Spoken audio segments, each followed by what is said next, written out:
Surfing. One of the hardest sports to begin and become proficient.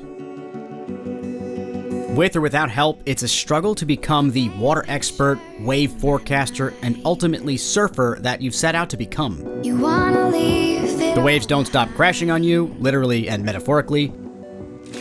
But in this video, you're going to discover the diagnostic program that I've used for 2 years that transformed the way I approach the learning process.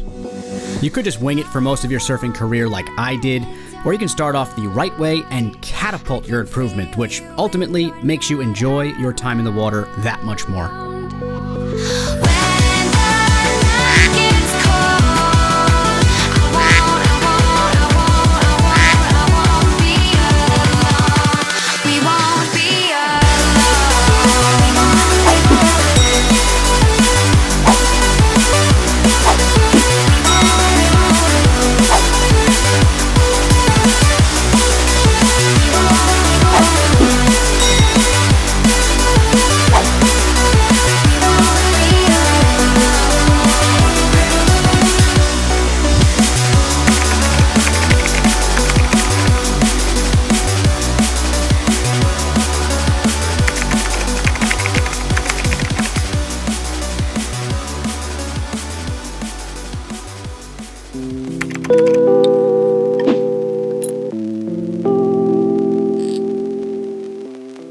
There's no denying that video of yourself is by far one of the best ways to see what you're doing wrong.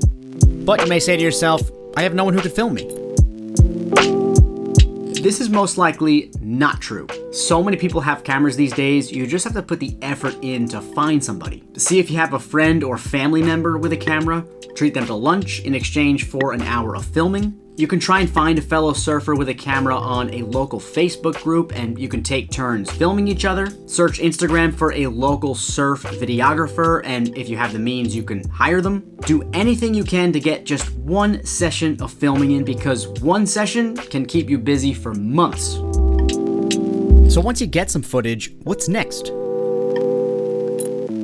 Well, the first thing I do is analyze it myself and see if I could find anything obvious. For example, right here, my board bobbles and I lose my balance a bit. What I can see is the board bobbles the second I pick up my back foot, which you can see is closer to the inside rail than the front foot is. Now that I've noticed that, I can come up with a couple changes and try it out in the next session. Right here, I attempt a faded backside bottom turn, which turns out to be quite ugly. I can see a couple things I'm doing wrong, but if I'm unsure, I will compare my bottom turn to a professional longboarder's bottom turn. Within seconds, I'll see how different they are, and I'll immediately know what to change for the next session. The combination of your own analysis and comparing your surfing to a better surfer should keep you busy for a long time. However, if you're still struggling, you can take your footage and send it to either Ben Considine, as steady as possible before we make that cross step to the nose, or Tommy from TenToesSurf, that flow of water underneath the surfboard, and they'll analyze it for you. And that's the power of getting some footage of yourself surfing. During this analysis, I'm specifically looking for some of my cross-stepping issues on lefts. I'd like to get to the bottom of it, so I thought I'd do it while making this video. This was also an extra fun session because I had my childhood friend and surfing buddy Scott visiting from Norway. He also brought his cousin Glenn, who would come with us to Utah on ski trips back in the day. I hadn't seen both of them in years, and within seconds, we picked up right where we left off.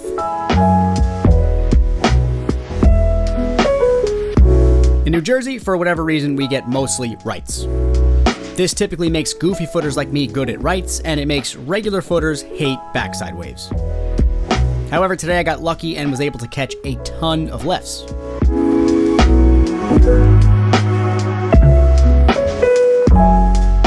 On backside waves, my cross-stepping and board setups are much better than frontside.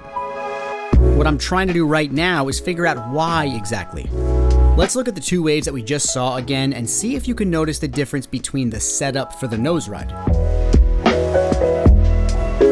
You can see on the left, I bottom turn and then stall the board. That's all fine, however, I did not stall on purpose.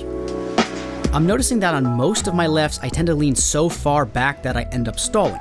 On this particular occasion, I lay the front of the board down pretty smoothly and cross-step fine, but that's not usually the case. On the backside wave, I'm already transferring my weight to the front foot in the middle of the bottom turn. So what should I change next session? Well, on frontside waves, I will overcompensate and stay much more front-footed on the bottom turn, even if it ends up hurting the wave. By doing this, hopefully I'll find the middle ground. There's one more thing I've noticed while reviewing the footage, and we'll get to that in a second, but does anyone else love the camaraderie of a party wave? It was something Scott and I prioritized as kids, and hasn't changed after all these years. On this particular occasion, I told Scott to go right, then changed my mind and said go left, and ultimately decided on right. I thoroughly confused him. Scotty boy, my apologies.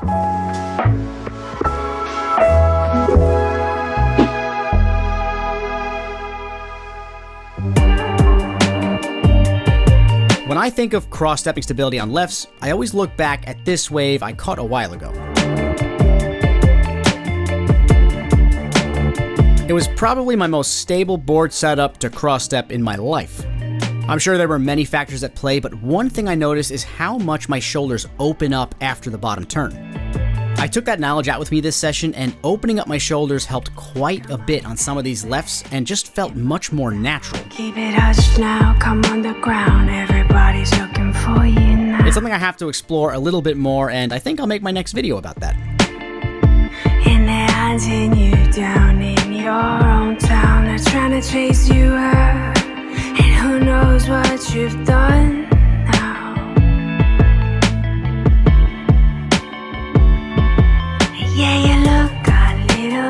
You can see how helpful this analyzation process can be, but making changes to your surfing can be extremely tough. We often completely forget what we wanted to work on the second we paddle into a wave. If you want to avoid that, you gotta watch this video next and learn the fundamental methods of actually implementing the technique you're trying to improve. Thanks for watching, and I'll see you on the next one. Hey Brian, wait up. Hey guys, wait up. Hey, wait up.